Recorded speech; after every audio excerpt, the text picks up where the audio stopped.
parce que vous enlevez vos chaussettes que vous serez plus spirituel.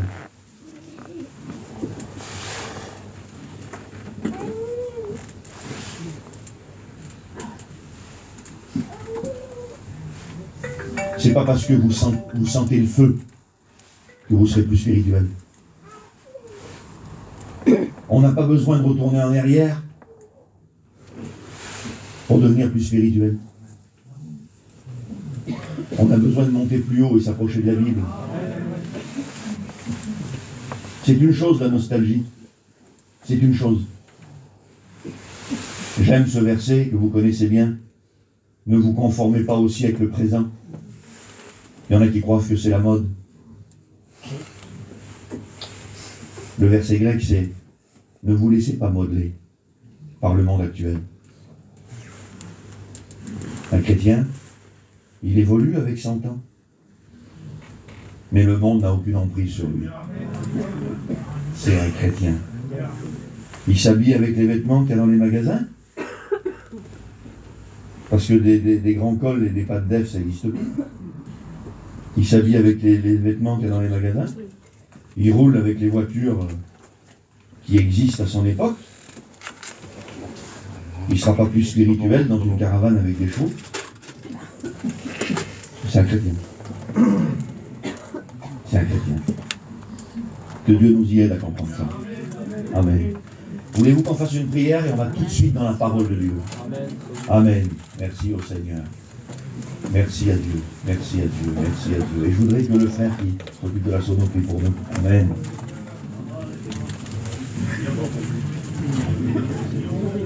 Ah oui.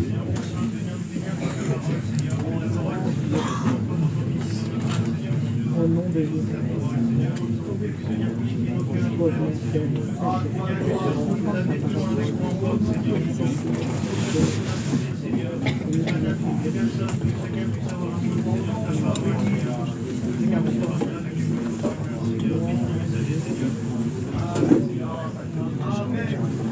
Gloire à Dieu. Merci au Seigneur. Je voudrais rester dans... Bon, alors, il y en a qui étaient là hier, il y en a qui n'étaient pas là, mais bon, ça pose pas de problème. J'ai parlé du jugement hier. Et je voudrais rester... Alors, je ne vais pas vous parler du genre, je vais vous parler d'autre chose, mais vous allez voir, ça va avoir une continuité. J'ai prié hier soir tard. Parce que les prédications, on en a. On n'a jamais su autant prêcher qu'aujourd'hui. On sait prêcher. Tous nos pasteurs savent prêcher. On sait faire une prédication. Et hier, j'ai prié tard. Et même encore ce matin, je priais. Je disais, Seigneur, je ne veux pas apporter un message. On en écoute tellement. Des messages, il y en a plein. Et on en a plein des messages. Je dis, Seigneur, je voudrais apporter quelque chose qui soit utile à l'Église. Et je vais vous prêcher un message que ce n'est pas un message que Dieu m'a donné pour l'Église de Morangis.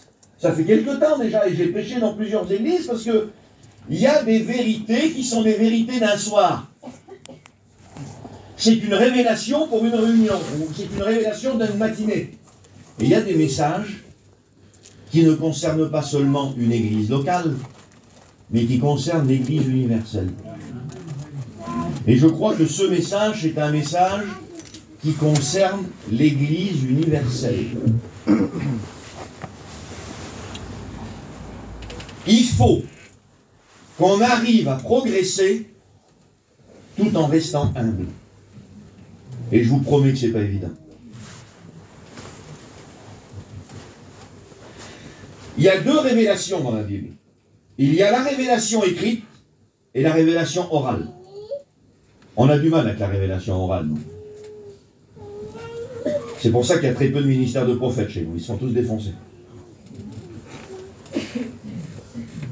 La révélation écrite, elle est close. C'est poussé par le Saint-Esprit que les hommes ont écrit. Et le dernier qui a écrit dans la Bible, dans la canonisation, même si tout n'est pas chronologique dans la façon dont la Bible a été placée, mais le dernier c'est Jean en Apocalypse. Et la Bible est close. Plus personne n'y ajoutera rien. On le sait. L'inspiration écrite est close, fermée. Il n'y en aura plus. Par contre, il y a une autre inspiration qui est ouverte. Elle ne viendra jamais contredire l'inspiration écrite, c'est l'inspiration orale. C'est poussé par le Saint-Esprit que des hommes ont parlé. Et aujourd'hui, le Seigneur aspire encore. L'inspiration orale existe. Le don de prophétie. Le ministère qui va dévoiler, qui va aller dans les secrets. Alors que celui qui prêche ne sait rien. Vous croyez dans l'inspiration orale? Elle existe. Il ne faut pas qu'on en aille peur. Vous entendez? Il ne faut pas qu'on en aille peur. Dieu nous donne de l'inspiration. Et cette inspiration, elle va nous aider à rester sur la bonne route parce que la Bible dit que quand il n'y a plus de révélation, le peuple est sans frein. Il faut l'inspiration. Sinon on devient des religieux qui n'entendent plus rien de Dieu. On devient des religieux.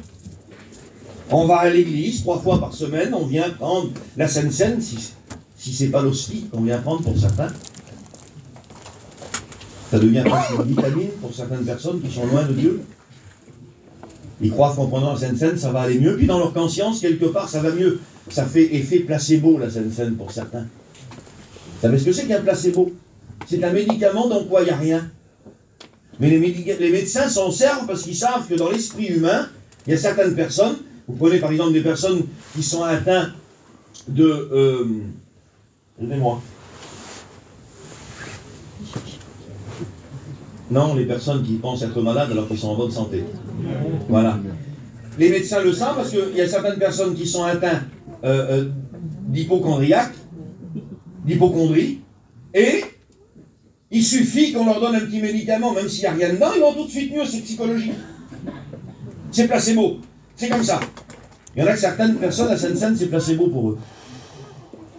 Ils vont le dimanche à la réunion, ils prennent la Sainte Seine, ils repartent chez eux.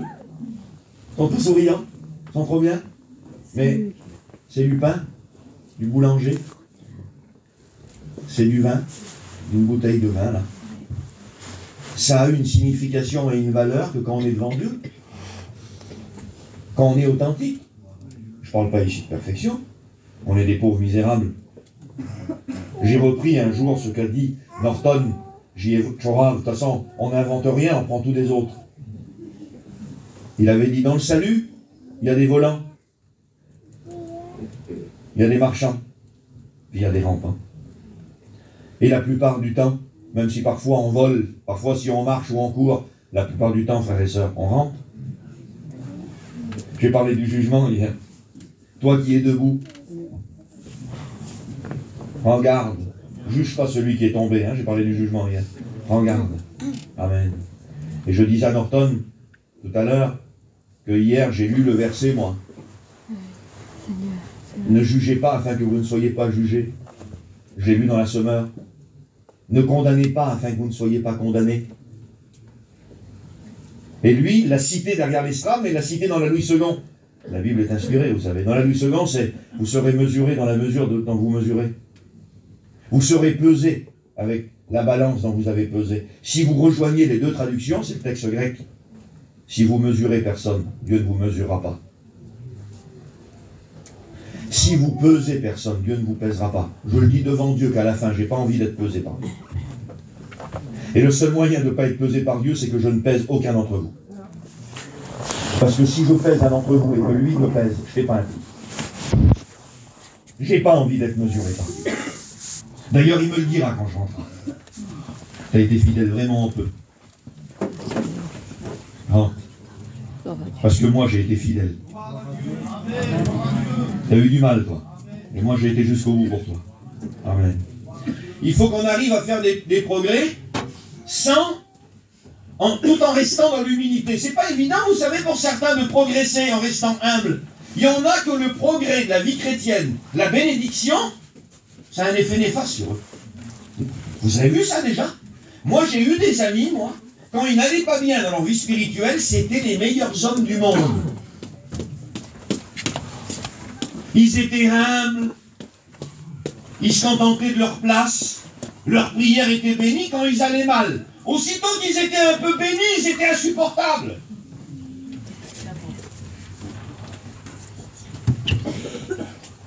J'ai J'ai écrit ici, il y a des chrétiens qui n'arrivent pas à faire des progrès sans devenir orgueilleux.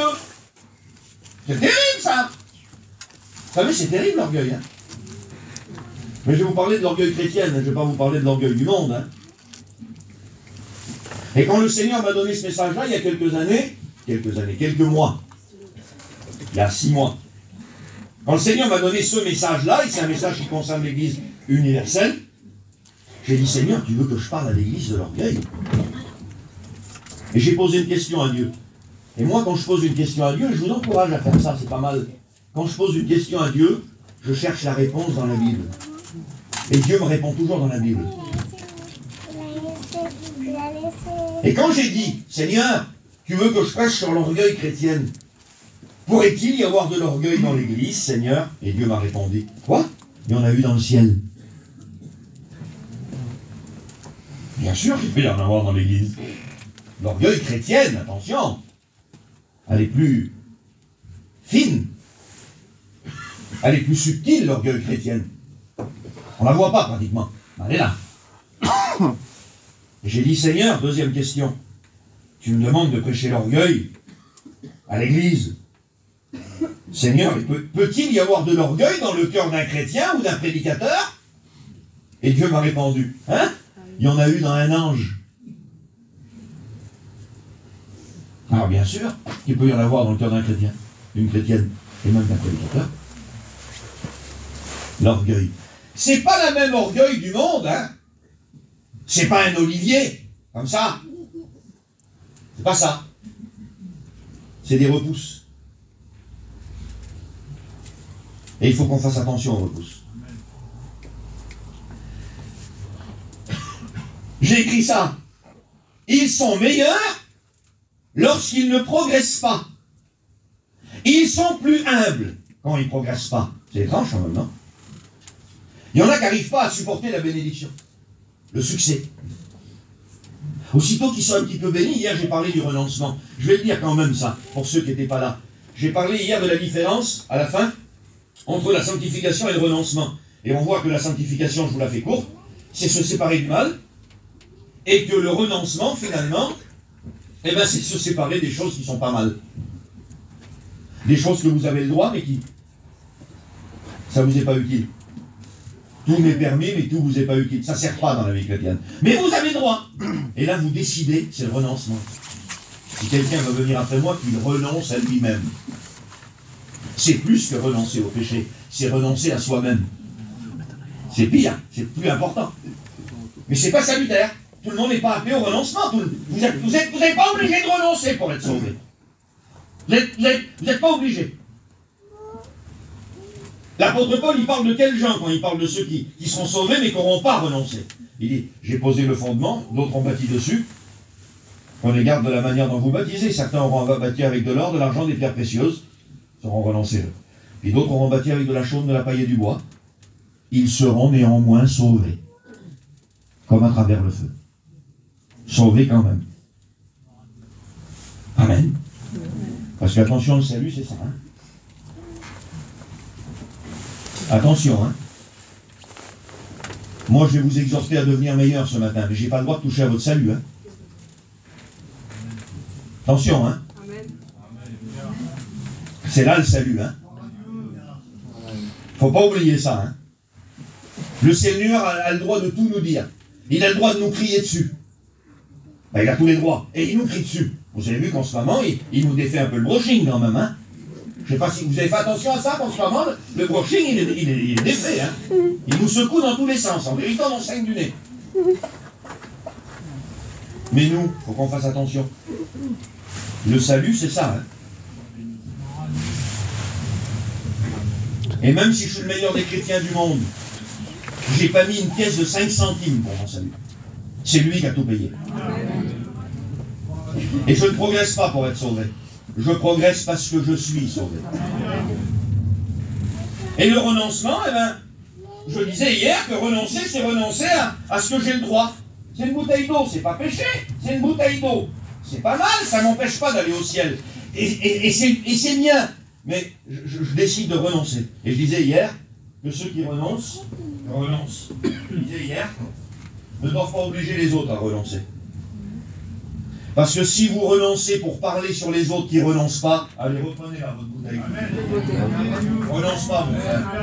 Tu n'arrives pas à supporter ton propre renoncement. Tu deviens orgueilleux, tu juges ceux qui ne renoncent pas. Parce que toi, tu t'es séparé de ta bouteille de cristalline, tu veux que tout le monde se sépare de leur bouteille de cristalline. Arrête, reprends ta bouteille. Donc, je disais ça hier. Je disais que le renoncement, il faut qu'on arrive à renoncer en restant humble. Il faut qu'on arrive à rester béni en restant humble. Il faut qu'on arrive, avec l'aide de Dieu, à avoir du succès. Il ne faut pas que le Seigneur ait peur de nous bénir. Comment on essaie? Vous savez qu'il y a des gens que le Seigneur, il craint de les bénir, ça ne leur réussit pas.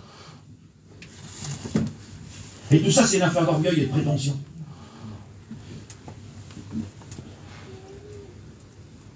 Il y a eu un moment dans ma vie où j'ai eu peur d'avoir une plus grosse tête qu'un plus gros cœur. J'ai prêché tout jeune, comme beaucoup d'entre nous, et je me suis toujours intéressé à la Bible, j'ai toujours lu la Bible toute ma vie. Et j'ai aimé les Écritures. Et à un moment donné, j'ai dit, Seigneur, tu ne vois pas qu'un jour je me retrouverai avec une tête comme ça et un tout petit cœur? Seigneur, je veux un plus gros cœur, un gros cerveau. La Bible dit que l'orgueil enfle. Et que l'orgueil précède la chute. Mais que l'humilité précède la gloire. Il ne faut pas que Dieu regrette de nous bénir. Prenez-le au 3e degré. Dieu ne peut rien regretter, il connaît l'avenir. Prenez-le au 3e degré, c'est une métaphore. Il y a des personnes que le Seigneur bénit et qui partent, ça part en queue de poisson. Et le Seigneur, il les regarde et dit, si j'en reste une, je n'aurais même pas béni. C'est une catastrophe. Au lieu de faire du bien aux gens, il les juge. Il sera toujours meilleur que tous les autres. Comment vous voulez pas que l'orgueil fasse une pagaille pas possible dans l'église? Elle a fait une pagaille pas possible au ciel. Vous savez que l'orgueil, c'est le plus ancien des péchés.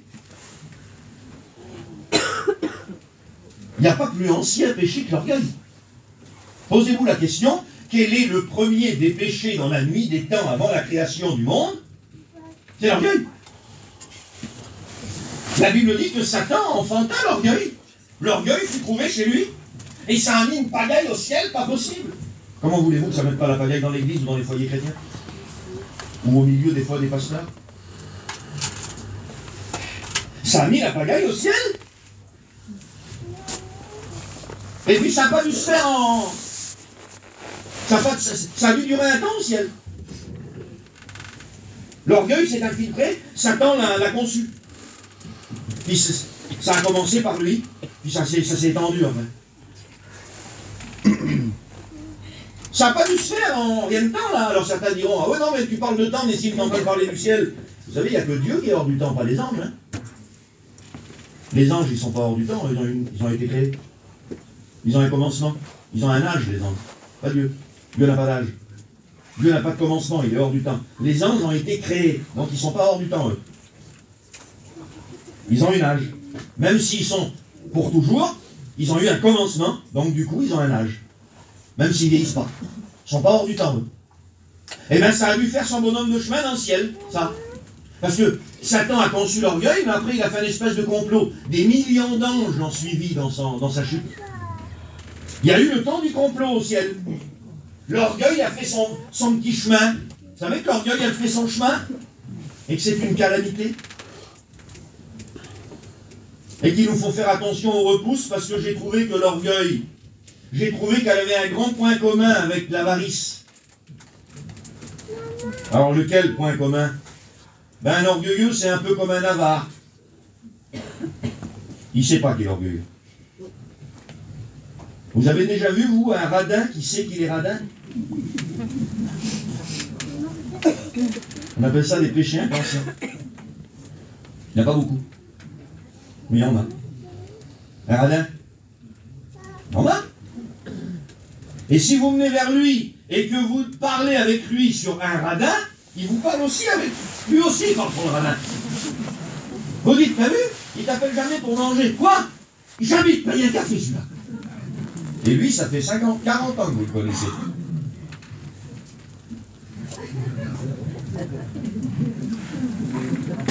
Mais il ne sait pas. Il croit qu'il est économe. C'est comme les jaloux qui pensent être prudents. Pareil, je suis pas jaloux, je suis prudent. L'orgueil, c'est ça, on s'en aperçoit pas. Faut veiller.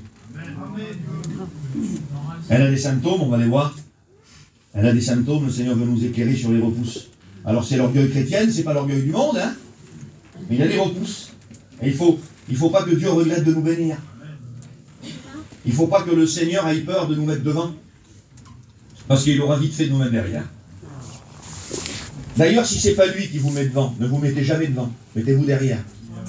Je fais allusion à quoi là? À quelle parabole de Jésus? Je parle à des gens qui connaissent les Écritures ici. Quand tu rentres, mets-toi derrière. Ne te place pas, c'est Dieu qui place. Ne prends pas une... Si tu te places, tu vas prendre le risque de prendre une place qui n'est pas la tienne. T'as envie que je te déplace? Ah non, pas moi, Seigneur, j'ai pas envie que tu me déplaces. D'ailleurs, je me mettrai où tu veux, Seigneur, même si c'est un tabouret. Même si je suis très mal assis, parce qu'il vaut mieux le tabouret de Dieu, vaut mieux le tabouret où Dieu nous veut, que le fauteuil où Dieu ne nous veut pas. Il faut se trouver. Pour trouver, il faut chercher. C'est chercher la volonté de Dieu. Il faut être heureux de sa place. Même si elle n'est pas à la vue. Et si le Seigneur veut nous honorer, parce que si c'est nous qui la prend la place, il va nous faire honte devant tous. C'est écrit comme ça. Prends pas la première place, parce que si c'est pas la place où je te veux, il y a quelqu'un de plus important qui va rentrer, et tu as pris sa place. Je vais te faire honte devant tous, et je vais te faire asseoir derrière. On l'a vu, ça, vous savez. Des hommes, des femmes, qui, avec un petit peu de bagou, un petit peu de... Hein, il y en a. Ils croient que le monde de Dieu, ça se passe pareil que dans la vie du monde. Parce que dans la vie du monde, on avance en faisant du coude. En faisant des croche-pattes dans la vie du monde. Ah oui, on arrive à se doubler dans la vie du monde en faisant un petit croche-pattes. Pendant que l'autre, il tombe, on passe devant. C'est dans la vie du monde, ça. Des petits coups de coude dans les côtes. Mais pas dans l'église. Il n'y a pas de croche-pattes dans l'église. Il n'y a pas de coup de coude. C'est Dieu qui met devant ou rien. Il dit quand tu rentres, mets-toi derrière. Alors, c'est métaphorique. Hein. Vous comprenez bien que là, c'est pas les humbles derrière et les orgueilleux devant. Hein. C'est pas comme ça que ça marche. C'est métaphorique. C'est une métaphore, c'est une parabole. Mets-toi derrière, afin que celui qui a ordonné le repas, Dieu, vienne te chercher et t'honore devant tous et te fasse monter plus haut. C'est lui qui fait monter plus haut. C'est lui. C'est lui.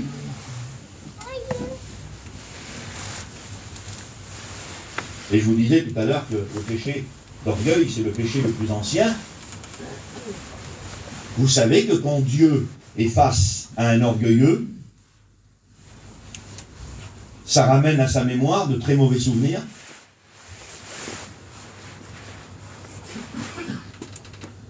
Vous savez que les orgueilleux n'ont pas d'avenir avec Dieu. Dieu ne travaille pas avec les orgueilleux. Les orgueilleux travaillent pour Dieu.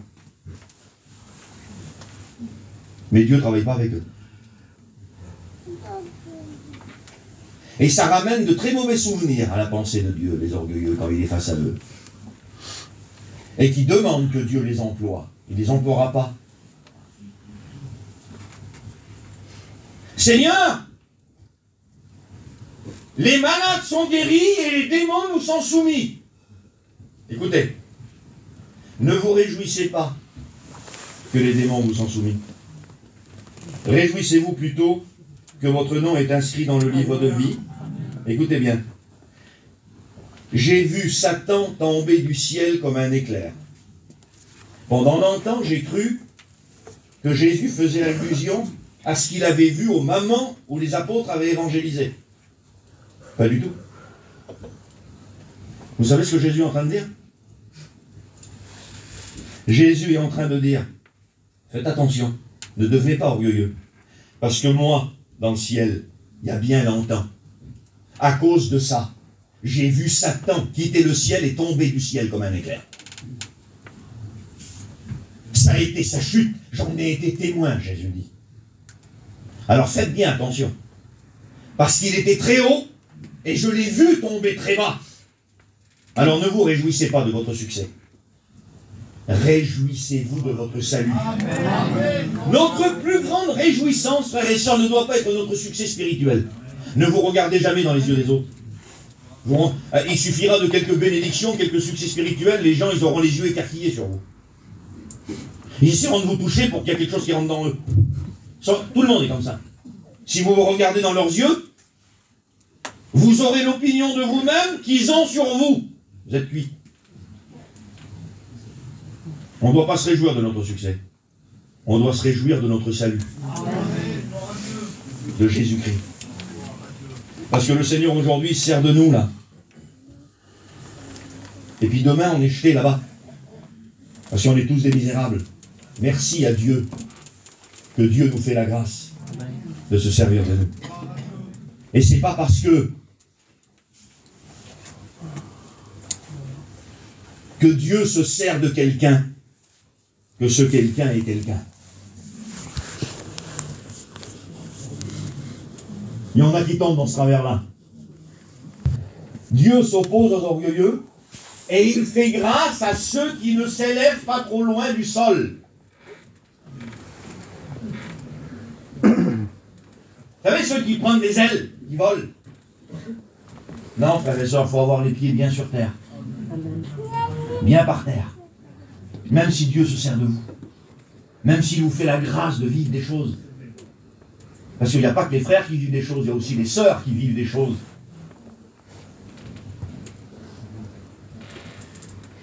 J'ai connu des foyers de serviteurs de Dieu, moi, où tellement la femme était bénie, on se demandait si c'était pas elle qui avait le ministère. Non, c'était bien lui. Voilà, heureusement qu'elle était là. Hein. Il y a des sœurs bénies. Merci Jésus. Merci Jésus. Merci pour les sœurs bénies. Pour les sœurs qui travaillent pour Dieu, les femmes de prière, les femmes qui soutiennent leur maison. C'est bizarre la femme vertueuse dans la Bible, hein? C'est le toit de la maison dans la Bible. Et il parle de la femme. Ça aurait été plus logique, nous, dans notre raisonnement de voyageurs qu'on a. C'était l'homme, ça. Mais non, c'est la femme. On le sait tous. Que si la femme, elle est bénie, si elle va, si elle est intelligente, tout va. Et que si elle n'est pas bénie et qu'elle n'est pas intelligente, vous avez bon, mes frères, à être les hommes que vous voulez, ça ne marchera pas. Il vaut mieux habiter à l'angle d'un toit sous une gouttière que vivre dans la maison d'une femme querelleuse. Il y a tout de suite des pensées de suicide qui viennent sur vous. Mais oui, mais oui. Merci à Dieu pour les femmes de Dieu. Qui tiennent leur maison. Et certaines la tiennent à bout de bras. Parce que certaines ne s'occupent pas que de la vaisselle et que des enfants. Ils s'occupent de bien d'autres choses. Vous êtes des femmes de Dieu, mes sœurs. Vous êtes des femmes de Dieu. Vous êtes des femmes de Dieu, mes sœurs. Croyez-le. Je vais vous dire ça. Le Seigneur me l'a dit hier soir, c'est le Saint-Esprit. On écoute tellement, depuis quelque temps, ce qu'on n'a pas, qu'on en vient à oublier ce qu'on a.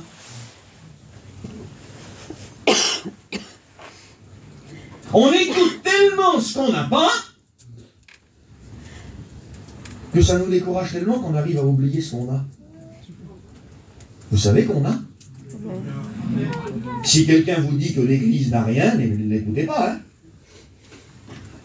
Hein. L'Église a Jésus. Hein. Amen. Tu as ma soeur. Tu as mon frère. Oui, Dieu résiste aux orgueilleux, mais il fait grâce aux humbles. Et l'humilité, c'est Pierre qui le dit dans son épître, hein, Pierre chapitre 5 et verset 5. Ne faites pas l'erreur de la demander, l'humilité. Dieu ne vous la donnera pas. Ce n'est pas quelque chose qui se reçoit. Il y a des choses qui se reçoivent dans la Bible. Mais il y a des choses qu'il ne faut pas demander à Dieu. Un vieux pasteur chez les sédentaires qui disait « Arrêtez de demander à Dieu de faire ce que lui vous demande de faire. » C'était Colpier qui disait ça. Donc de Dieu extraordinaire. Il dit arrêtez de demander à Dieu de faire ce que lui vous demande de faire.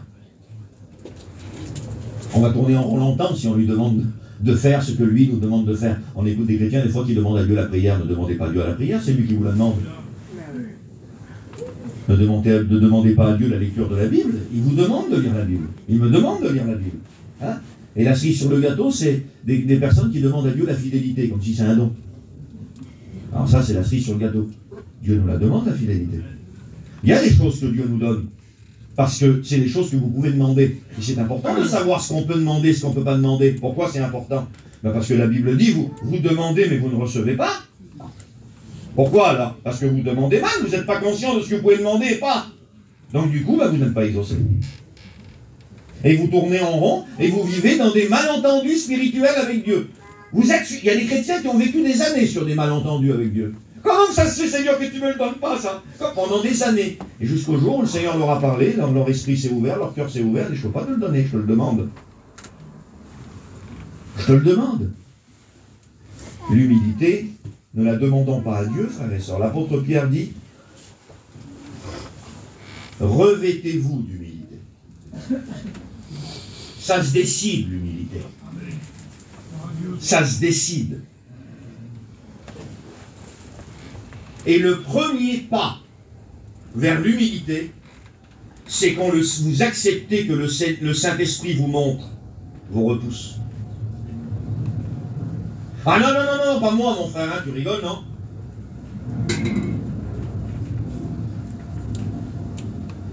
La personne se revêt. Le premier pas vers se revêtir d'humilité, c'est d'accepter que dans son petit terrain sur ses graviers, il y a aussi des repousses. Mais Seigneur, j'ai tout fait. J'ai mis le géotextile, j'ai payé une fortune. T'as vu le terrain, l'autre, à côté, là? Ouais. Il n'a rien mis en dessous les graviers. Il va rien. T'as vu l'arbre, lui? Ça pousse, ça peut traverser les graviers, il n'a rien mis, celui-là. Tellement avare. Et puis le Saint-Esprit vous montre que vous avez mis le géotextile, vous en avez mis deux, vous avez mis les plus chers. Mais vous avez bon à mettre ce que vous voulez, ça passe. Mais qu'est-ce qui fait que certains n'ont pas de repousse dans leur terrain? Eh bien, à chaque fois qu'ils rentrent dans le terrain, tous les 2-3 jours, ils s'abaissent et ils l'arrachent. J'en ai pas de terrain, moi, mais j'ai vu ceux qui ont des terrains le faire. Qu'est-ce que tu as mis en dessous pour que ça ne repousse pas? Tu as mis du plastique, mais il paraît que tu n'as pas le droit. Non, non, non, non, non, j'ai mis un géotextile, là, Castorama. Mais à chaque fois qu'il y a une petite brindille, je m'abaisse, et je l'arrache. Je m'abaisse, et je l'arrache. Alors, il ne faut pas toujours regarder dans le terrain de l'autre, là-bas. T'as vu? Regarde. C'est un terrain de golf. Mais toi, t'as pas vu, t'as 3 arbres dans le terrain. T'as des buissons comme ça. Non, on ne veut pas être de ceux-là, nous. Nous, on veut à chaque fois qu'il y ait une petite brindille qui pousse. Aussitôt qu'on sent que le diable il vient vers nous et qu'il nous dit « C'est bien toi le meilleur, va !» Hein? Heureusement que t'es là, va!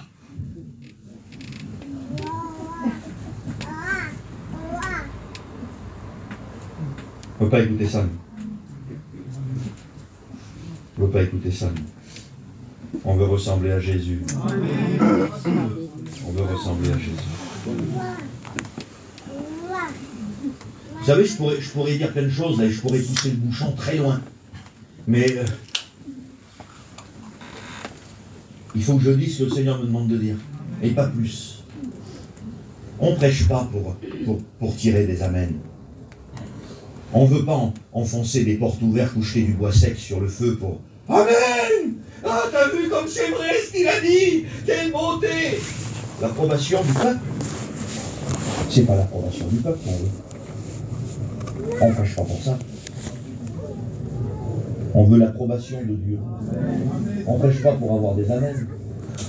Il faut que la parole de Dieu, elle rentre dans nos oreilles, qu'elle descende dans notre cœur, qu'elle rentre dans nos jambes, qu'elle passe par nos bras, qu'elle arrive dans nos yeux. Il faut que cette parole pénètre en nous. Il ne faut pas faire de la démagogie. Et j'encourage les jeunes prédicateurs et les étudiants à ne pas faire ça. Vous savez ce que c'est que la démagogie? c'est dire des vérités pour avoir l'approbation du peuple. La démagogie, c'est un mot qu'on emploie pour les politiques. Il n'y a que les politiciens qui ont fait de la démagogie. La démagogie, c'est dire des vérités que le peuple a envie d'entendre. Et là, vous avez tout le monde qui vote pour vous. Parce qu'ils ont envie de l'entendre, ça. Vous ne le pensez même pas, vous, mais vous le dites, ça donne des amens. T'as vu? Il a dit ça, c'est vrai. Il a dit ça, c'est vrai. Il a dit ça, c'est vrai. Tout est vrai. Mais ça ne descend pas dans toi, mon frère. Faut pas faire de la démagogie. On ne veut pas la bénédiction du peuple. On veut la bénédiction de Dieu. Et tout de suite après, quand il dit Dieu résiste aux orgueilleux, il s'oppose aux orgueilleux, mais il fait grâce aux humbles, tout de suite après il dit soumettez-vous donc à Dieu, résistez au diable. Il associe l'orgueil au diable. Parce que l'orgueil vient du diable. La prétention vient du diable. L'esprit de supériorité vient du diable. L'esprit de supériorité. C'est pas parce que tu as fait des progrès dans ta vie chrétienne, et merci Seigneur, merci Jésus, tu as fait des progrès, que Dieu se sert de toi. Mais c'est pas parce que tu as fait des progrès dans ta vie chrétienne que tu es devenu supérieur aux autres. Soumettez-vous donc à Dieu. Comment? Il parle de l'orgueil, il parle de la soumission à Dieu, oui, parce que l'orgueil, elle nous empêche de nous soumettre à Dieu. Elle nous empêche. L'orgueilleux se sert lui-même. Il n'y a que l'humble qui sert Dieu. L'orgueilleux sert ses intérêts. Soumettez-vous donc à Dieu, résistez au diable, et il fuira loin de vous. Et il parle de l'orgueil, là. Résistez-lui, et il fuira loin de vous. Vous savez que le péché d'orgueil, c'est un péché attaché au diable. Alors, certains me diront, mais si, comment tous les péchés ne sont pas attachés au diable? Il est l'auteur du péché. Tous les péchés, c'est Satan qui les a produits. Bien sûr. Mais, il y a des péchés que Satan n'a jamais pratiqués. Il ne peut pas pratiquer parce qu'il a pas le temps. Donc, tous les péchés viennent de lui, mais Satan n'a pas pratiqué tous les péchés. Voilà. Il ne sait pas ce que c'est que prendre une cuite, lui. Par exemple. L'adultère, il ne sait pas ce que c'est non plus. Je disais dernièrement, vous rencontrerez jamais le diable dans un algéco à la convention pour un problème de mariage, par exemple. C'est pas ce que c'est, lui, ça. Mais il y a des péchés qui sont... Ça le représente. La haine, l'impureté et l'orgueil. C'est des péchés qui le représentent. Ça veut dire que quand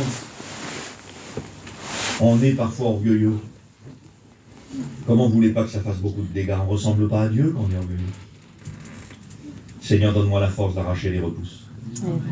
Je ne te demanderai pas l'humilité, Seigneur. Je vous encourage, faites-le pas, ça ne sert à rien. Ne faites rien de mal. Mais ne dites pas tout à l'heure, Seigneur, donne-moi l'humilité. Faites pas ça. Dites, Seigneur, donne-moi la force de revêtir l'humilité. Aide-moi, Seigneur. Aide-moi. Je veux devenir un homme plus humble.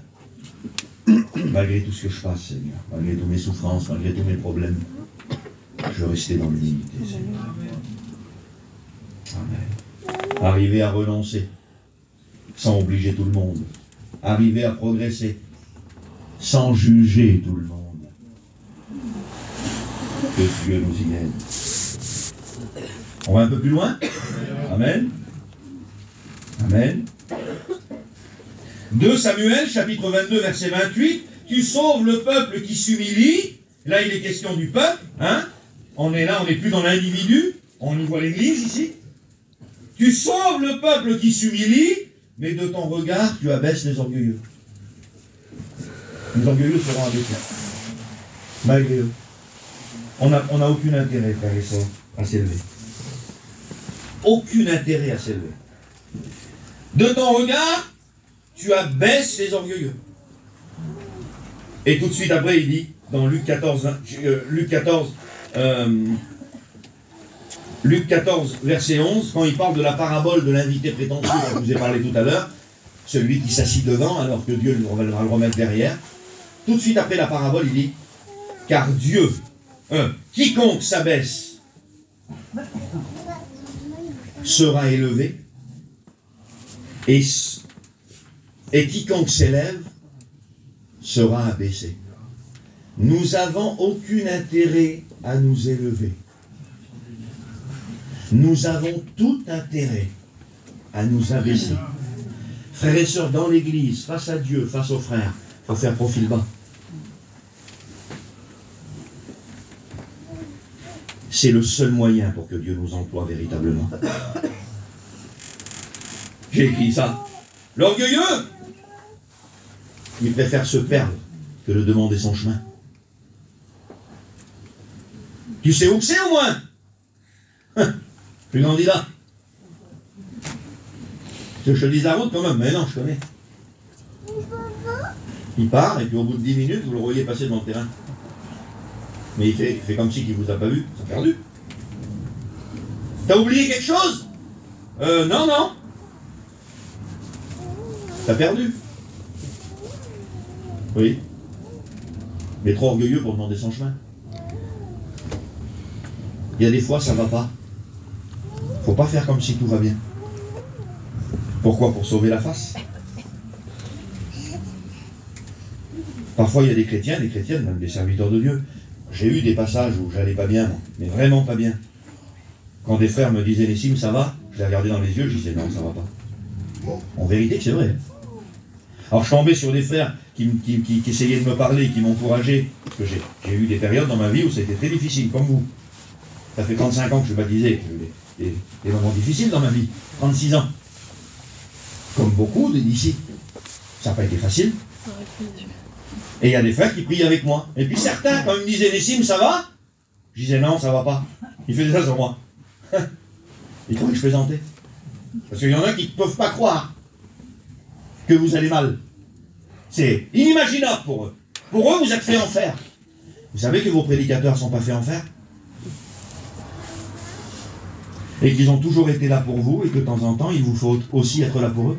Ils ne sont pas faits en fer, vos prédicateurs. Ils passent aussi des difficultés de toutes sortes. C'est des hommes faits de chair.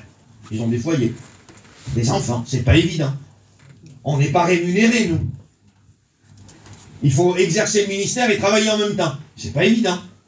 On est les seuls, je crois, sur la planète qui exercent le ministère tout en... Il faut travailler en plus. C'est pas évident. Mais il faut serrer les coudes. Il faut se serrer les coudes. Et réaliser que il ne faut pas faire les choses pour sauver la face. Des fois, ça ne va pas. Et puis quand on se trompe, qu'on se perd, qu'on est fatigué, il ne faut pas avoir peur de le dire.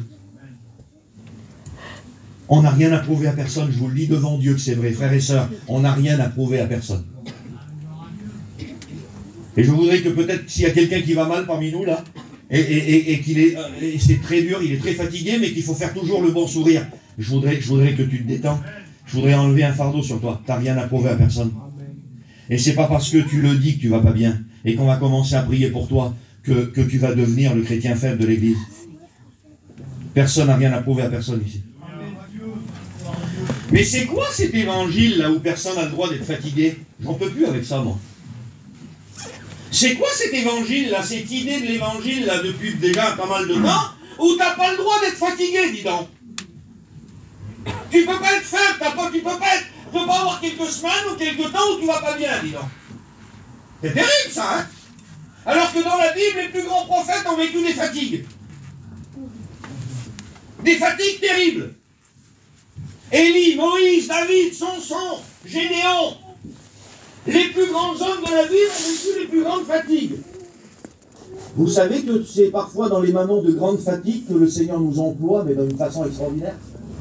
Vous croyez que c'est un hasard que Jésus fait son plus grand réveil dans les évangiles, dans le même verset où il est écrit une seule fois, Jésus fatigué du voyage. Le plus grand réveil de Jésus dans son ministère, c'est en Samarie. Et il fait son plus grand réveil dans le même passage où il est écrit Jésus fatigué du voyage. Tu as le droit d'être fatigué. Et même dans ta fatigue, là,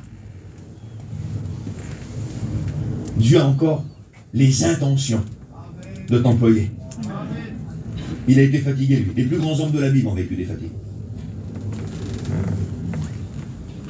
Faisons attention avec cet évangile où plus personne n'a le droit d'être fatigué, là.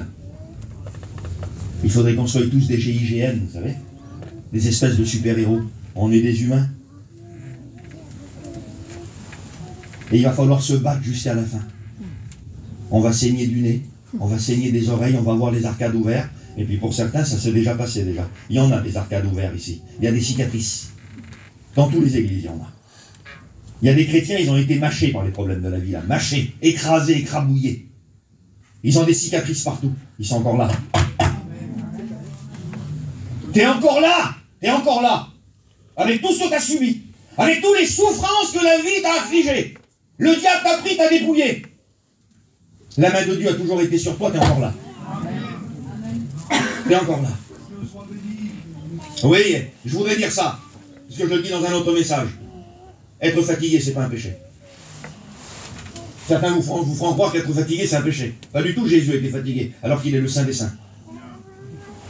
Puis je vais même dire plus, il a été plus que fatigué, Jésus. Il a eu des angoisses, Jésus. Il y en a qui veulent nous faire croire que certains chrétiens, c'est pas possible qu'un chrétien ait des angoisses. Hein? Il y a des serviteurs de Dieu qui font des dépressions. Et quand ils en sortent plus forts que jamais. Dans la Bible, il y a des hommes qui ont fait des dépressions. Élie a fait une dépression. Jonas a fait une dépression. Jésus a été angoissé jusqu'à la mort. Il a eu aussi ses craintes, lui. Il y en a certains qui ne veulent pas le dire, ça. Le verset, c'est Jésus saisi d'épouvante. C'est la crainte à son plus haut niveau. L'épouvante, c'est quand vous regardez un film et que vous avez des frissons sur vous tellement vous avez peur. C'est ça l'épouvante. Jésus l'a vécu, ça. Le diable était dans le jardin de Gethsémani, il a voulu sa peau. Le diable a voulu ta peau. Tu as vécu des craintes à l'extrême, tu as été saisi d'épouvante. Tu as vécu peut-être une dépression, mais tu es encore là. Tu es encore là. Amen. Dieu t'a gardé dans ses mains. Amen. Non, on peut être un chrétien, un bon chrétien, et être fatigué. Mais Dieu donne de la force à ceux qui sont fatigués. Amen. Amen. Amen. Amen. Bon, je ne vais pas tout vous dire parce que je sais en plus qu'il fallait. J'allais pas tout vous dire, je le sais, je le savais. Je vais vous juste en dire un tout petit peu de plus et on va prier.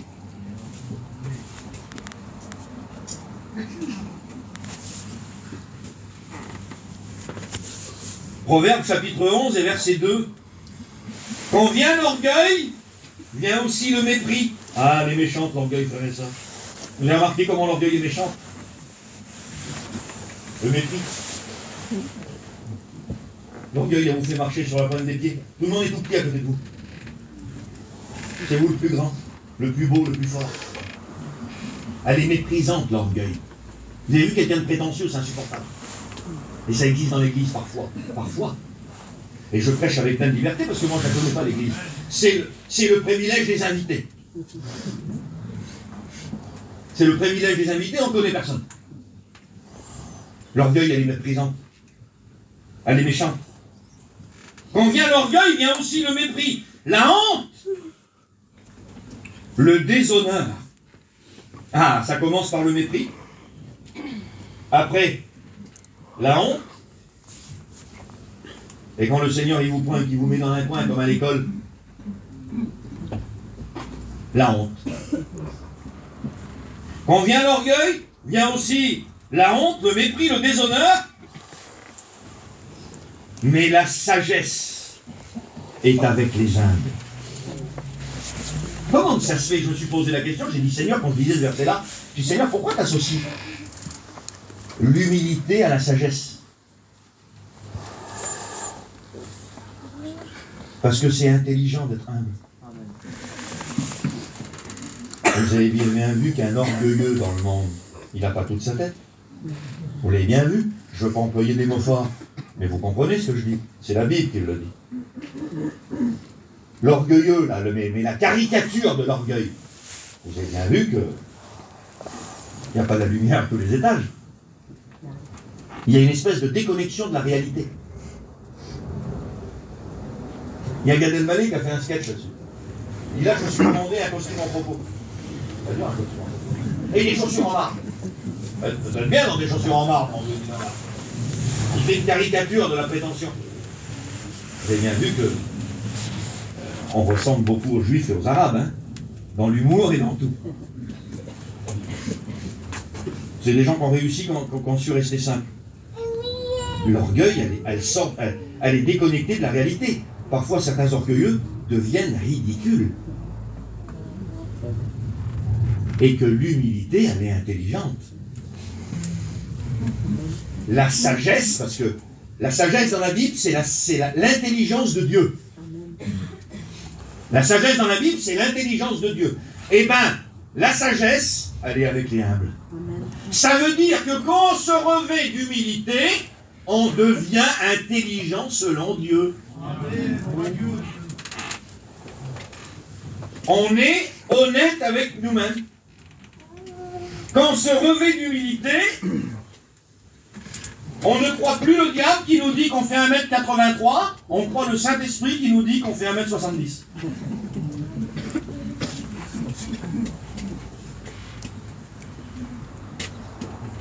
On se découvre.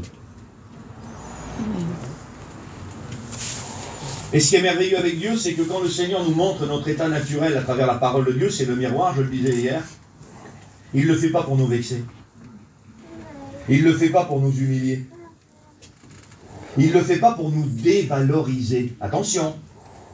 Attention, si quelqu'un vous dit une parole de Dieu, mais que vous sentez qu'au lieu de vous reprendre et vous bénir, ça vous dévalorise, c'est pas de Dieu. La parole de Dieu, elle n'est pas là pour dévaloriser les gens. Elle ne dévalorise pas la parole de Dieu. Parce que vous savez que c'est dangereux, la dévalorisation. T'es pas beau, mon petit. T'es pas beau, t'es tout petit. Tu vois rien. T'es inutile. Attention à la dévalorisation. C'est destructeur sur les enfants. Dieu le sait, ça. Vous croyez qu'il va dévaloriser l'Église? La dévalorisation. Vous perdez toute confiance en vous-même. T'es pas beau, tu vois rien, t'es inutile. Le petit, il a 15 ans, il est mal dans sa peau. On l'a dévalorisé toute sa vie. Il se sent moche. Et même parfois, s'il est beau, ben, il ne se sent pas beau. Vous avez créé en lui des complexes. La dévalorisation, elle crée des complexes. Alors en vérité, il est trop bien le petit là. Mais il ne se sent pas bien. Alors il a 15 ans, il est mal dans sa peau. 16 ans, il n'arrive pas à approcher une fille. Trop mal dans sa peau, il a la rage de tout le monde, ça a créé en lui de la timidité. 17 ans, 18 ans, il n'arrive pas à aller chez Zinda. Il a honte de tout le monde, et puis il part perdant. Tout ça parce que vous l'avez dévalorisé. Vous croyez que Dieu va dévaloriser l'Église? Elle a tout. Elle est belle. On est des pauvres misérables qui rentrent. Mais l'Église est belle. Elle est le corps du Christ. Lisez dans les Cantiques des Cantiques. Elle est belle. Grâce à lui. Elle est belle. Non, Dieu ne veut pas nous dévaloriser.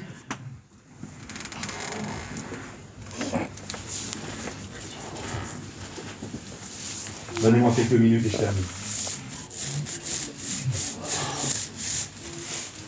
Romains 12, 16, n'inspirez pas à ce qui est élevé, mais laissez-vous attirer vers ce qui est humble. Laissez-vous attirer. N'aspirez pas aux choses élevées, mais laissez-vous donc attirer. Vous savez comment je le vois, moi? Parfois, je me mime des versets. Je les mime parfois. Le Seigneur, il fait, mais viens-moi par là. Non, par là. Ça va pas là-bas. N'aspirez pas à ce qui est élevé. Laissez-vous attirer vers ce qui est humble. Mais je ne veux pas y aller par là, Seigneur, moi. Mais laissez-vous donc attirer. Le Seigneur, il nous prend par un bras, il est en train de nous tirer dans un coin, dans une direction. Alors c'est vrai, c'est pas ce qu'on avait prévu, vous voyez. Je me voyais déjà en haut de l'affiche, c'est pas ça. Mais c'est la direction de Dieu. Laissez-vous attirer vers ce qui est humble. J'ai aimé. Ne vous prenez pas pour des sages. En voulant dire, ne croyez pas que vous connaissez la route. Frères et sœurs, on ne la connaît pas la route. C'est lui qui la connaît. Et il doit être aux commandes. Même si on est béni, même si Dieu nous donne des dons, même si on a fait des progrès dans la prière, qu'on a devenu des hommes de jeûne, des femmes consacrées, et qu'on a renoncé. Frères et sœurs, sans lui, on se perd. Vous croyez que c'est pour rien que Jésus, quand il commence son ministère, avant de commencer son ministère, quand il se baptise, il reçoit de Dieu l'amour? Il la reçoit. Il en a eu besoin.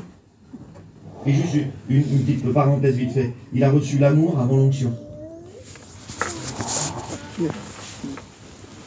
Parenthèse, vite fait.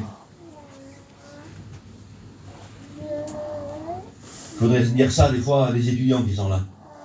Vous avez vu l'onction, hein? Seigneur, donne-moi de l'onction. L'amour avant. À son baptême, Jésus a reçu l'amour du Père. Et quand il part de son baptême pour aller dans le désert, il est rempli du Saint-Esprit. Ensuite, pourquoi l'amour avant l'onction? L'onction, je vais le dire à la voyageur, l'onction, elle vous poucrave les secrets des autres. Si Dieu me poucrave vos secrets, vous avez intérêt à ce que je vous aime.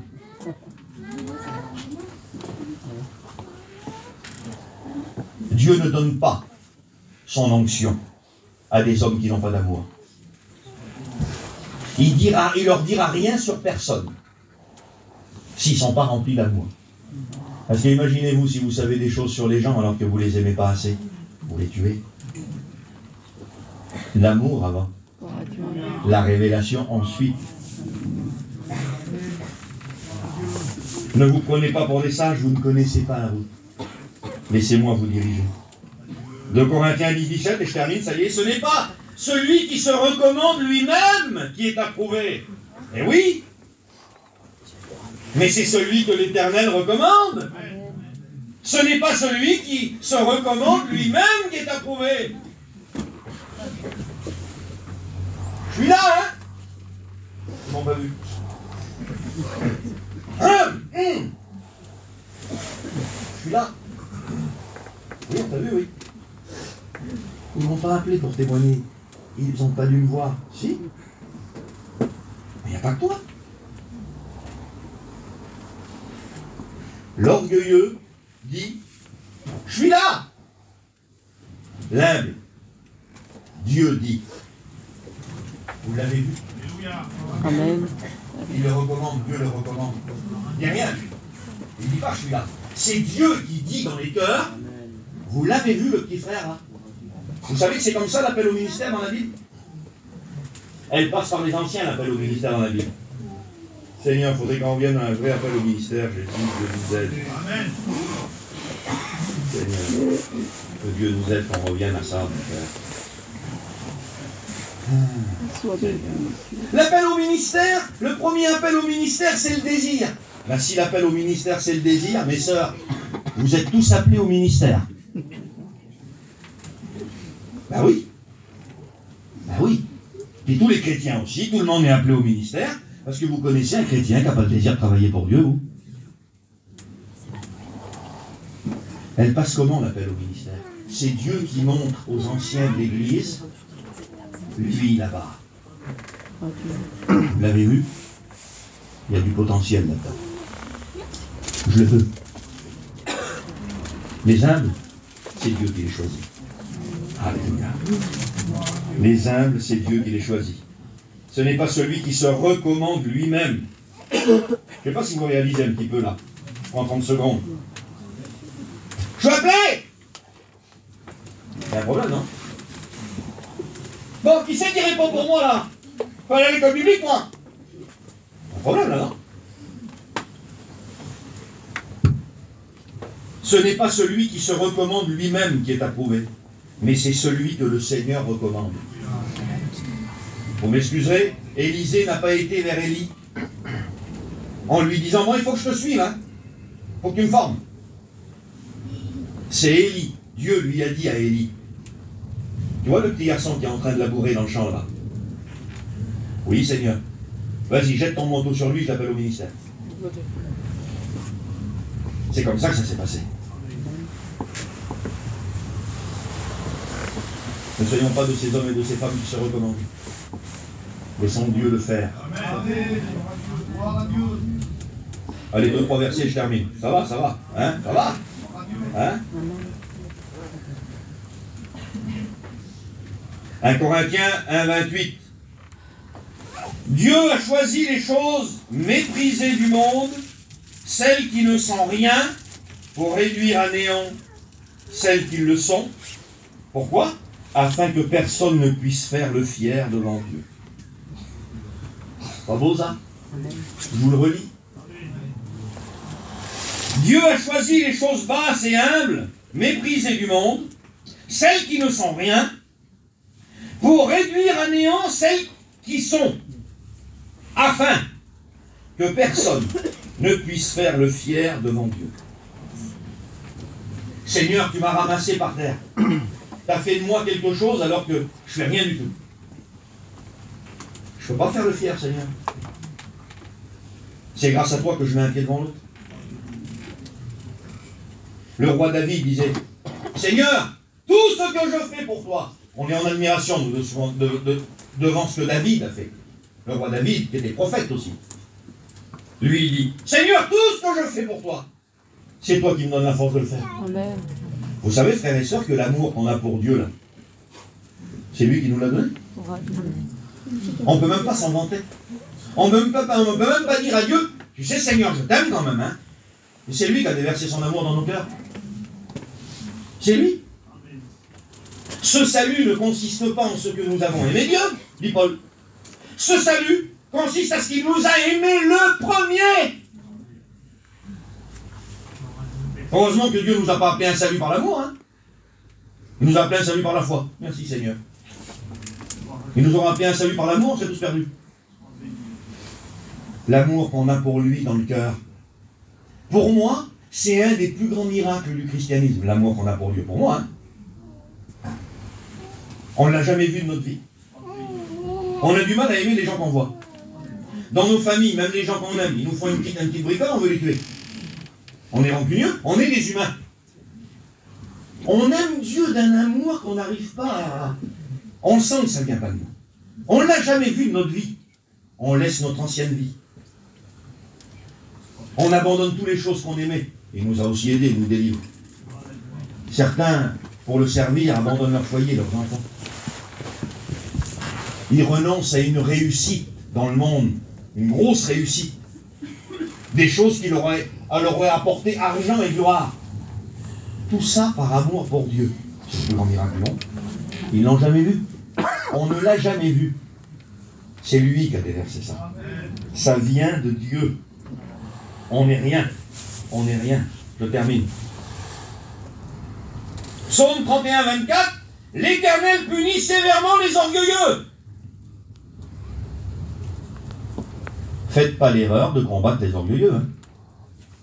Ça ne vous regarde pas, je l'ai dit hier. Il y a des choses qui ne vous regardent pas. L'Éternel punit sévèrement les orgueilleux. Ésaïe 2.11. Ésaïe 2.11. L'orgueilleux sera humilié. Qu'est-ce que Dieu est en train de dire? Il est en train de dire, vous en occupez pas. Ça ne vous regarde pas. Je m'en charge. À moins qu'il change de route. Mais s'il reste dans son orgueil, Dieu dit, ne vous en mêlez pas. Je m'en charge.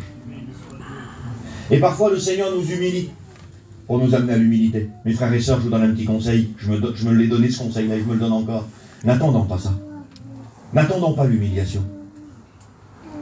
N'attendons pas l'humiliation. Parce que le Seigneur, pour nous amener à l'humilité, parfois il va nous humilier.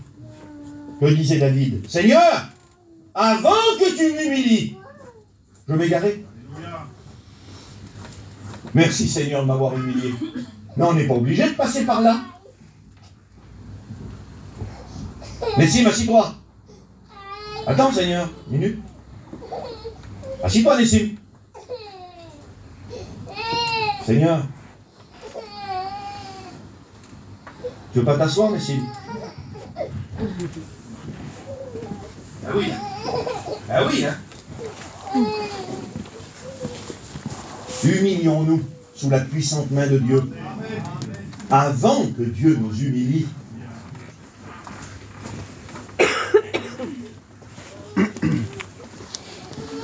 Bon, je finis. Allez. L'apôtre Pierre a connu son grand moment d'orgueil. Juste comme ça. Il n'est pas de temps. Grand moment d'orgueil, Pierre. Il est au milieu des 12 et puis il faut être meilleur que tous les autres. Dieu nous garde. Et tous des pauvres misérables. Il n'y en a pas un plus grand que l'autre ici. Alors, il y a des plus sanctifiés. Il y a des gens qui renoncent plus pour mettre la réalité où elle est. Mais on est tous des pauvres misérables. Et puis Pierre, un jour, il vient vers Jésus. T'as vu, Seigneur, eux là, hein? Eh bien, ils t'abandonneraient tous là. Moi, je t'abandonnerai pas. Ah bon, Pierre? Ouais. Tu pourrais être une occasion de chute pour tous. Pour moi, tu ne seras jamais, Seigneur. Je ne suis pas comme moi. Jésus me regarde et dit, Pierre, j'en suis sûr qu'il l'a dit avec un petit sourire, Seigneur. J'en suis convaincu. Ah oui, Jésus nous connaît mieux que nous-mêmes. Pierre, avant que le coq chante, tu m'auras renié 3 fois. Tu te crois meilleur qu'eux? T'es pire qu'eux. Dieu nous connaît mieux que nous-mêmes. Alors ne nous croyons pas meilleurs les uns que les autres. Que Dieu nous y aide. Ne faisons pas comme le publicain, j'en ai parlé hier, qui commence sa prière par « Oh Dieu, je te rends grâce de ce que je suis. » Allez, on la prière. La bonne prière, c'est « Seigneur, je te rends grâce de ce que tu es. » Seigneur, je te rends grâce de ce que je suis. Mais t'es quoi? T'es quoi? Moi, je prêche là. Mais on le sait, nous, les serviteurs de Dieu, ça. Avant d'être des prédicateurs, on est des chrétiens. Si vous me demandez, t'es quoi, Nessim? Je vous promets que je vous réponds chrétien. On est des chrétiens avant. D'ailleurs, si on oublie d'être des chrétiens, le ministère, il ne dure pas longtemps.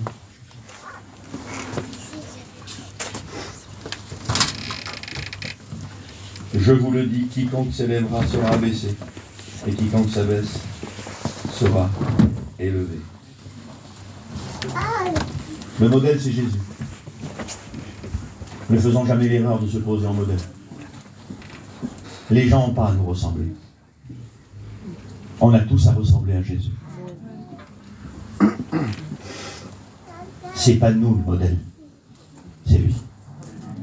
Alors ce matin, nous sommes appelés à jeter un petit coup d'œil dans le terrain, sur les graviers. Regardez pas dans le terrain d'à côté, hein. Maman, le message ce matin, quelle beauté, j'étais tout pour elle. T'as vu, le Seigneur, il a bien parlé, hein. Et puis pour lui, là-bas, on est tous appelés à regarder dans son petit terrain. Je suis béni, Seigneur. Amen. Je suis béni. Seigneur de grâce. Pas besoin d'être charnel pour être humble, quand même. Parce qu'il y en a qui sont humbles que quand ils sont charnels, quand ils vont pas bien. Là, ils sont humbles. Mais on peut être béni et rester humble.